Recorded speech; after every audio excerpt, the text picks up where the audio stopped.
మహాగణాధిపతే నమః. శ్రీ గురుభ్యో నమః. శ్రీమాత్రే నమః. ప్రేక్షకులందరికీ స్వాగతం. కుజగ్రహ మార్పు. కుజగ్రహ మార్పు 2025 ఏప్రిల్ 3వ తేదీ నుండి 2025 జూన్ 6వ తారీఖు వరకు ఈయన కర్కాటక రాశిలో నీచ స్థానంలో సంచారం చేయడం అనేది జరుగుతోంది.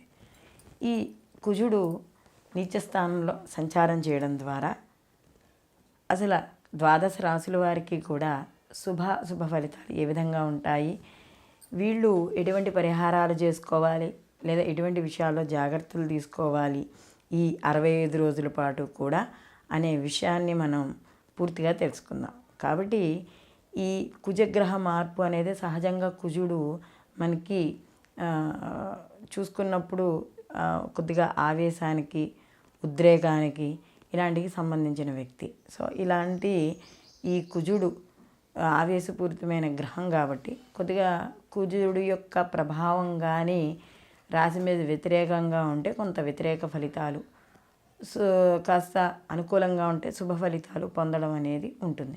కాబట్టి ఈ యొక్క కుజగ్రహ మార్పు వల్ల అంటే కొంతకాలంగా ఈయన స్తంభించాడు, ముందుకు వెళ్ళాడు, మళ్ళీ వ్యతిరేక దిశలో వెళ్ళాడు, మళ్ళీ రుజుమార్గానికి వచ్చి ఇప్పుడు నీచ స్థానంలో కర్కాటక రాశిలోకి ఈయన మార్పు అనేది జరగబోతోంది. కాబట్టి దీనివల్ల ఎటువంటి ఫలితాలు ఉండబోతున్నాయి, ఎటువంటి పరిహారాలు చేసుకోవాలి అనే విషయాన్ని మనం తెలుసుకుందాం. కాబట్టి వీడియోని చివరి వరకు చూడండి. తులారాశి వాళ్ళకి ద్వితీయాధిపతి, సప్తమాధిపతి.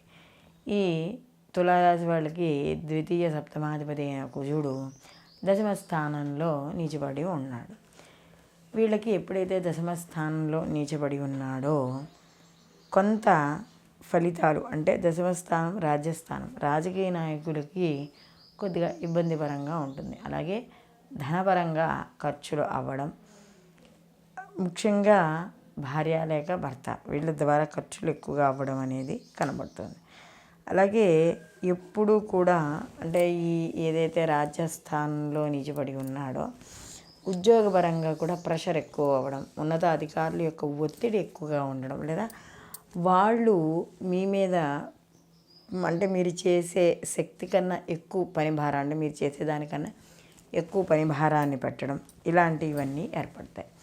అలాగే ఈ యొక్క మరి వ్యతిరేక స్థానంలో ఉన్నాడు కదా, అంటే నీచ స్థానంలో ఉన్నాడు కదా, మరి నీచ స్థానంలో ఉన్నప్పుడు ద్వితీయాధిపతి అయ్యాడు, సప్తమాధిపతి అయ్యాడు.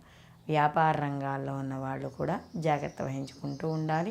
వాళ్ళు పెట్టే పెట్టుబడులు, ధనస్థానాధిపతి కూడా అయ్యాడు కదా, కాబట్టి పెట్టుబడులు, మాట్లాడే విషయాలు ఇవన్నీ కూడా జాగ్రత్తగా ఉండాలి. లేకపోతే ఒకసారి అధికారుల వల్ల అంటే ఏదైనా వ్యాపారం ఉంది, ఆ వ్యాపారం చేస్తున్నాం, అధికారులు తనిఖీలకు వచ్చారో దేనికి వచ్చారో దురుసుగా మాట్లాడడం వల్ల లైసెన్సులు క్యాన్సిల్ చేయడమనో ఇలాంటి ఏదో రకమైన ఇబ్బందులు ఏర్పడతాయి. అలాగే సమాజపరంగా కూడా కొన్ని వ్యతిరేకతలు మన నడత వల్ల కావచ్చు, మాట్లాడే విషయాల వల్ల కావచ్చు ఏర్పడే అవకాశము, ధనం కూడా కాస్త ఖర్చు అయ్యే అవకాశం అనేది ఇక్కడ ఈ యొక్క మనకి ఈ తులారాశి వాళ్ళకి కనబడుతోంది. అలాగే ఈ తులారాశి వాళ్ళకి కానీ చూసుకున్నప్పుడు ఈ కుజుని యొక్క మార్పు ఏదైతే 65 రోజులు ఉందో ఈ 65 రోజులు కూడా ద్వితీయాధిపతి అయ్యాడు. కాబట్టి ముఖ్యంగా ఈ యొక్క ఏదైనా భోజనాలు చేసేటప్పుడు అంటే మనం ఏదైనా ఆహార నియమాలు పాటించడం అనేది ఉత్తమమైన విషయం. అలాగే ఖర్చుల విషయాల్లో కూడా జాగ్రత్త వహించుకోవాలి. అది బయట వాళ్ళ కోసమైనా కుటుంబ సభ్యుల కోసమైనా ఖర్చు చేసే విషయాల్లో మాత్రం ఒక పద్ధతి, ప్రణాళిక, మనం ఏ టైం ఎంత ఖర్చు పెడుతున్నాం ఇవన్నీ కూడా ఉండాలి. ఖచ్చితంగా ఉన్నప్పుడు మాత్రమే ఖర్చులు అదుపులోకి రావడం అనేది జరుగుతుంది. అలాగే ఎవరైనా సర్జరీలు చేయించుకునేవాళ్ళు, లేకపోతే ఎవరైనా కుజుని యొక్క ప్రభావం అంటే ఇప్పుడు ఈ బీపీ, బ్లడ్ షుగరు, లేకపోతే ఏదైనా బ్లడ్ క్యాన్సర్ ఉన్నవాళ్ళు ఇలాంటి వాళ్ళకి కొద్దిగా ఆరోగ్య విషయాల్లో జాగ్రత్త తీసుకుంటూ ఉండడం అనేది మంచిది. అలాగే చేసే పనుల్లో వాటిల్లో కూడా ఆటంకాలు ఎక్కువ ఏర్పడతాయి. అలాగే శ్రమ అధికంగా ఉంటుంది, ఫలితం తక్కువగా ఉండడం అనేది ఇక్కడ మనకి కనబడుతుంది. అలాగే ముఖ్యంగా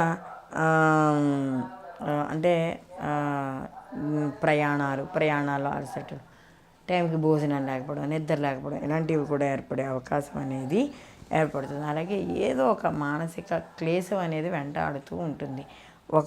ఈ పని అయిందా, ఆమె ఏదో రకం కింద మీద పడి పని అయిపోయిందను, బట్ ఇంకొక పని, ఇంకొక సమస్య, అలాగా ఏదో ఒక పని ఏదో ఒక సమస్య వెంటాడుతూ ఈ 65 రోజులు కూడా కొంత ఇబ్బందికరమైన పరిస్థితుల్ని తీసుకురావడం అనేది ఇక్కడ మనకి కనబడుతోంది. కాబట్టి ఈ తులారాశి వాళ్ళు ఖచ్చితంగా కందుల్ని దానం చేయడం ఈ 65 రోజుల్లో, లేదా కందుల్ని నానబెట్టి గోవుకి తినిపించడం, ఎర్రటి వస్త్రాలు దానం చేయడం, అలాగే ఇక్కడ ముఖ్యంగా ఈ ఏదైతే ఈ కుజగ్రహం దగ్గర దీపారాధన చేసుకోవడం, సుబ్రహ్మణ్య ఆరాధన చేసుకోవడం, అలాగే సుబ్రహ్మణ్య స్వామి అభిషేకం చేయించుకోవడం, ఏవి చేసుకున్నా కూడా ఈ కుజగ్రహం వల్ల ఏవైతే వ్యతిరేక ఫలితాలు ఉన్నాయో అవి తగ్గుముఖం పట్టడం అనేది జరుగుతుంది.